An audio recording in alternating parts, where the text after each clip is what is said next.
Thank you Jesus. Praise the Lord. ಕರ್ತನಲ್ಲಿ ಪ್ರೀತಿಯ ದೇವರ ಮಕ್ಕಳೇ, ಅಮೋಸ 5ನೇ ಅಧ್ಯಾಯದಲ್ಲಿ ದೇವರ ವಾಕ್ಯ ಹೇಳುತ್ತದೆ, ಆ ಸಮಯದಲ್ಲಿ ಜ್ಞಾನಿಗಳಾದ ಬೋಧಕರು ಸುಮ್ಮನಿರುವರು, ಯಾಕೆಂದರೆ ಆ ಸಮಯ ಕೆಟ್ಟ ಸಮಯ ಆಗಿರುತ್ತೆ ಎಂಬುದಾಗಿ. ಹಲ್ಲೆಲೂಯಾ. ಕರ್ತನಲ್ಲಿ ಪ್ರೀತಿಯ ದೇವರ ಮಕ್ಕಳೇ, ದೇವರ ಜ್ಞಾನ ಹೊಂದಿಕೊಂಡಿರುವಂಥ ಬೋಧಕರು ಕೆಟ್ಟ ಸಮಯದಲ್ಲಿ ಏನು ಮಾಡ್ತಾರೆ? ಮೌನವಾಗಿರ್ತಾರೆ, ಅವರು ಶಾಂತವಾಗಿರ್ತಾರೆ ಎಂಬುದಾಗಿ ದೇವರ ವಾಕ್ಯ ಹೇಳುತ್ತದೆ.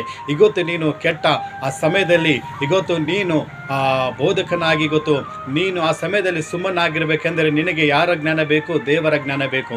ಇಲ್ಲಿ ದೇವರ ವಾಕ್ಯ ಹೇಳುತ್ತದೆ, ಜ್ಞಾನಿಗಳಾದ ಬೋಧಕರು ಕೆಟ್ಟ ಸಮಯದಲ್ಲಿ ಸುಮ್ಮನಾಗಿರ್ತಾರೆ ಅಂತೆ. ಹಲ್ಲೆಲೂಯಾ. ಯಾಕಂದರೆ ಆ ಒಂದು ಕೆಟ್ಟ ಸಮಯ ಏನು ಮಾಡುತ್ತೆ? ನಮ್ಮ ಜೀವನವನ್ನು ನಾಶ ಮಾಡುತ್ತೆ. ಆದರೆ ಅಜ್ಞಾನಿಗಳು ಏನು ಮಾಡ್ತಾರೆ? ಆ ಕೆಟ್ಟ ಸಮಯದಲ್ಲಿ ಅವ್ರು ಏನು ಮಾಡ್ತಾರೆ? ಆ ಒಂದು ದೇವರಿಗೆ ಭಯಪಡದೆ ಅವ್ರೇನು ಮಾಡ್ತಾರೆ? ಅದಕ್ಕೆ ವಿರೋಧ ಹೋದಾಗ ಏನು ಮಾಡ್ತಾರೆ? ಜೀವನ ನಾಶ ಮಾಡ್ಕೊಳ್ತಾರೆ. ಆದರೆ ಕರ್ತನಲ್ಲಿ ಪ್ರೀತಿಯ ದೇವರ ಮಕ್ಕಳಿಗೆ ಜ್ಞಾನಿಗಳಾಗಿರುವಂಥ ಬೋಧಕರು ಆ ಕೆಟ್ಟ ಸಮಯದಲ್ಲಿ ಸಮಾಧಾನವಾಗಿರ್ತಾರೆ, ಸೈಲೆಂಟ್ ಆಗಿರ್ತಾರೆ ಎಂಬುದಾಗಿ ದೇವರ ವಾಕ್ಯ ಹೇಳುತ್ತದೆ.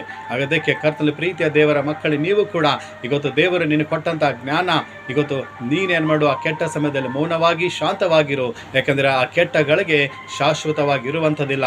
ಅದು ದೇವರು ನಿನ್ನಿಂದ ಅತಿ ಶೀಘ್ರದಲ್ಲೇ ದೂರ ಮಾಡಿ ನಿನಗೆ ಆಶೀರ್ವಾದ ಮಾಡ್ತಾರೆ. ದೇವರು ಕೊಟ್ಟಂಥ ಜ್ಞಾನವನ್ನು ಪಡೆದುಕೊಂಡು ಆತನ ಮಗನಾಗಿ ಬದುಕಿ ಆತನ ನಾಮವನ್ನು ಕೊಂಡಾಡು ಎಂಬುದಾಗಿ ದೇವರ ವಾಕ್ಯ ಹೇಳುತ್ತದೆ. ದೇವರ ವಾಕ್ಯದಂತೆ ನಿಮ್ಮನ್ನು ಆಶೀರ್ವಾದ ಮಾಡಲಿ. ಆಮೇನ್.